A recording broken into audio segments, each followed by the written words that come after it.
Progressivism is a societal cancer.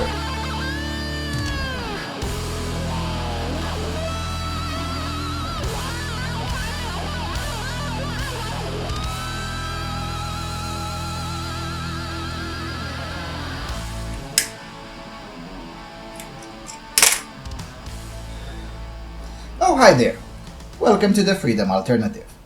Now, if you paid attention to the news lately, you probably already know all there is to know about the Ashley Madison hack. In fact, you may even know more than I do because I purposefully ignored the topic altogether until a few days ago when I found out that the victims are people who sought to cheat on their spouses. So buckle up because this one is going to be long, as I intend to nuance my position quite exhaustively, although I'm pretty sure that won't be enough for the more progressive-oriented audience out there. But anyway, so first of all, a little rundown on the case, and then we'll approach the case from a technical and moral perspective. Ashley Madison is a website owned by the Canadian company Avid Life Media, and this website has been hacked by a group that calls itself the Impact Team. And after the hack, the group published the entire database of Ashley Madison for everyone to see after providing a period for the website to close itself down, and the CEO refused. Impact Team also motivated its attack and stated two reasons for its actions. One would be the moral objection to facilitating adultery, and the second, the moral objection to the business practice of the company that used to charge a fee to delete all the data of a user from the website, which according to the group is a false promise because the company does not really delete all the data as it promises. The database released by the group contains roughly 30 million people from around the world, although some say that it's 37. It doesn't mean a lot of people. There are even a bit over 1,000 email addresses from Saudi Arabia, according to other sources, although to be technically correct, there are 1,200 email addresses from Saudi providers, because for all I know, it's not forbidden to set up a Yahoo email account from Saudi Arabia, so the number of Saudi users could actually be higher. Now, with such a high user base, it was unavoidable that a few important people would be there too, such as over 10,000 governmental employees who signed up with the email from their workplace. And when I say governmental employees, I don't mean the low-level clerk from the DMV, but federal judges, members of the British Parliament, teachers, military personnel, and so on and so forth. The British publication The Guardian is asking us to have compassion for these people. Well, let me see. Where did I put it? Sorry, I seem to have lost my compassion. I just can't find it right now, so sorry, no compassion from me. But I'll explain in a minute why things are the way they are. But before that, let's get a clear technical understanding. For starters, Ashley Madison failed miserably to provide the discretion that it promised to its users. In fact, the only measure that they did take was to not require an email verification, thus relying on its users that they'll be smart enough to just type some bullshit address in there. Obviously, that didn't work for quite a handful of users. More to the point, they seem to have kept the keys on site and in the same database. Now, I'm sorry, but that's the kind of amateurism that I would expect from a website built by a 12-year-old, not by a big company who purports to facilitate an activity that is, still a crime on most of the planet, although the consequences for that crime tend to vary. For instance, in Saudi Arabia, adultery is punishable by death.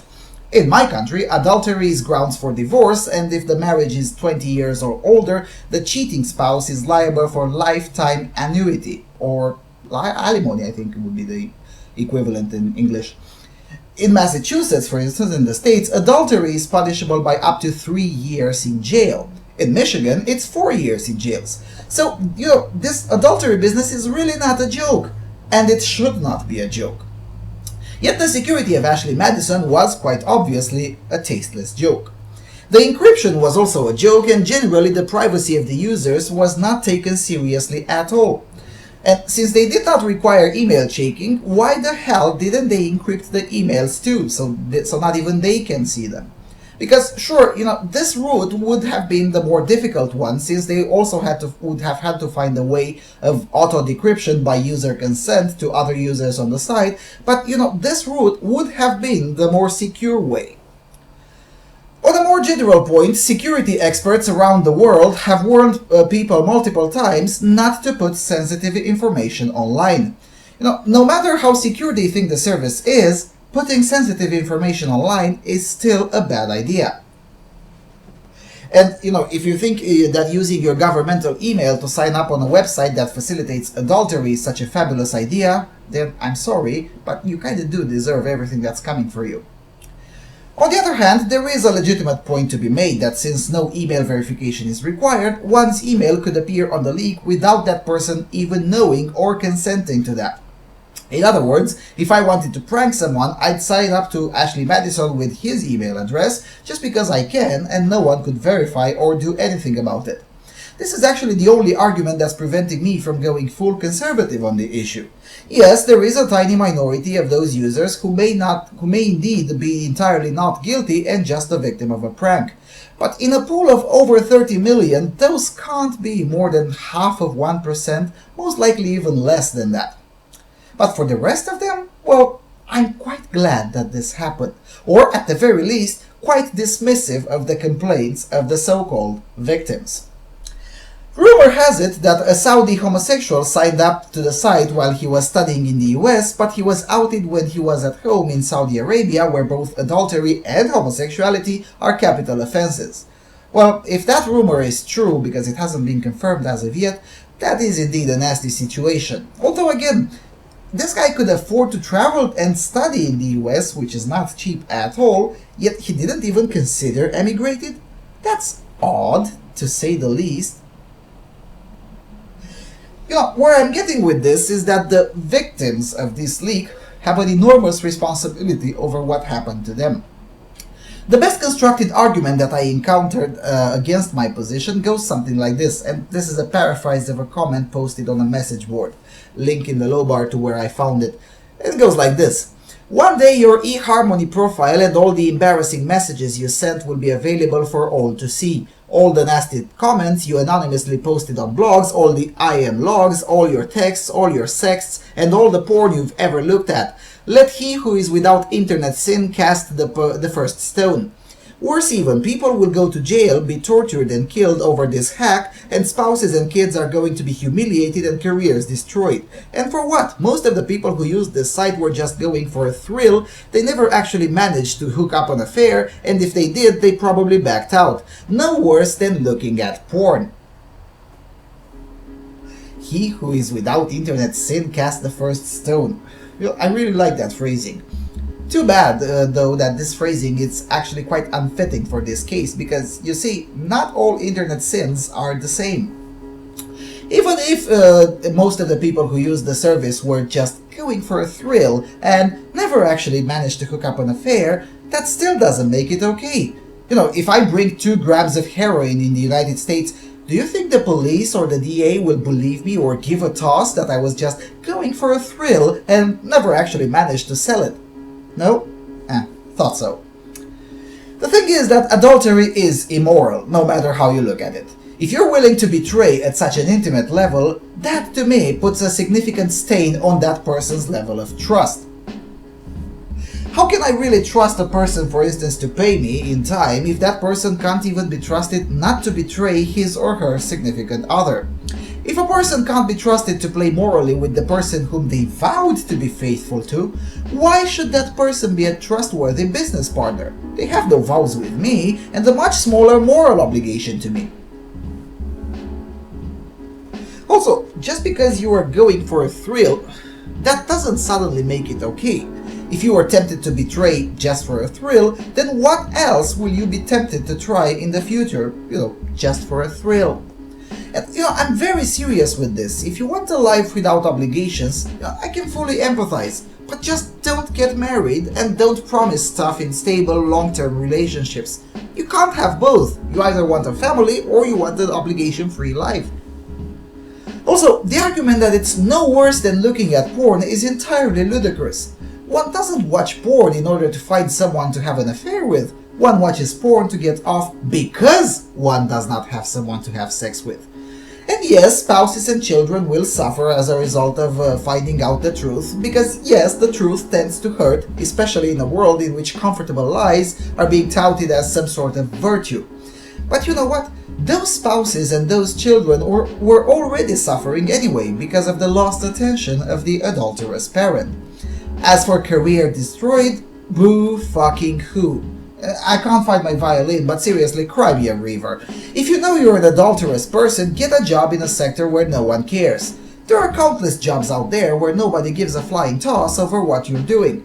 Do you think an Apple programmer's sex life is of interest to anyone? Or the sex life of a truck driver? You know, the list is actually quite endless of positions where no one gives a toss whether you use Ashley Madison or not.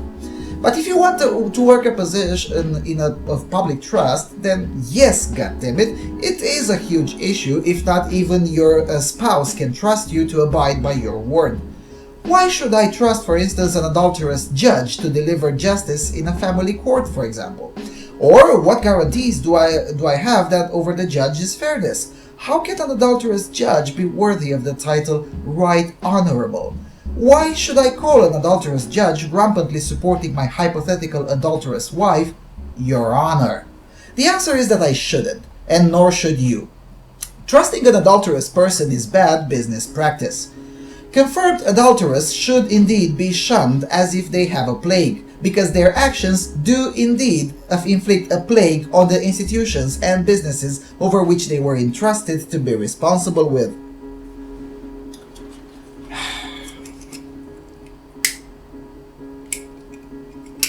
Now, the hacking group claims to have more than just emails and passwords, but also private messages and, the whole 9 yards. You know what? I hope they release all of that data. Yes, all of it. And that would actually be in the interest of all sides of this argument, because that way we can truly eliminate the prank accounts, the inactive accounts, those who went there for research purposes, and yes, those kinds of people exist too, or those who went there just for chat. Again, I do believe that all of these special cases make up half of 1%, and the gross number of users were indeed there for the purposes expressed clearly by the website. But, in the interest of total fairness, it would be great to have the entire data so we can just make more accurate judgments. On the other hand, it is disturbing, at least to me, to see how many so-called calls for compassion and moderation articles have been written so far. Now, what the hell is this? What moderation? The compromise and the moderate position between poison and non-poison is still a poisoned position. The website firstlook.org, for instance, publishes an email from a female user whose husband is suffering from cancer, and she hopes she won't be outed as she would lose her job and be publicly shamed. Well, actually, I do hope that she is outed, because her ill husband is at risk. Not only that he has cancer, but he could also get other diseases from his wretched and promiscuous life. Now, I'm really sorry, but no matter how much nuance I try to give, I simply can't get myself to empathize with the so-called victims of this case. No, you brought it upon yourselves and you deserve what's coming for you. If I had information about the perpetrators, I would not report them to the police. I just wouldn't. Okay, enough with this. Now, I really hope I offended enough of you, and I hope I'll get some discussion going on this. So, what do you think? Am I being too harsh? Because, maybe I am. But then again, I never purported to be a nice guy. Anyway, thanks for watching, and see you around at Freedom Alternative.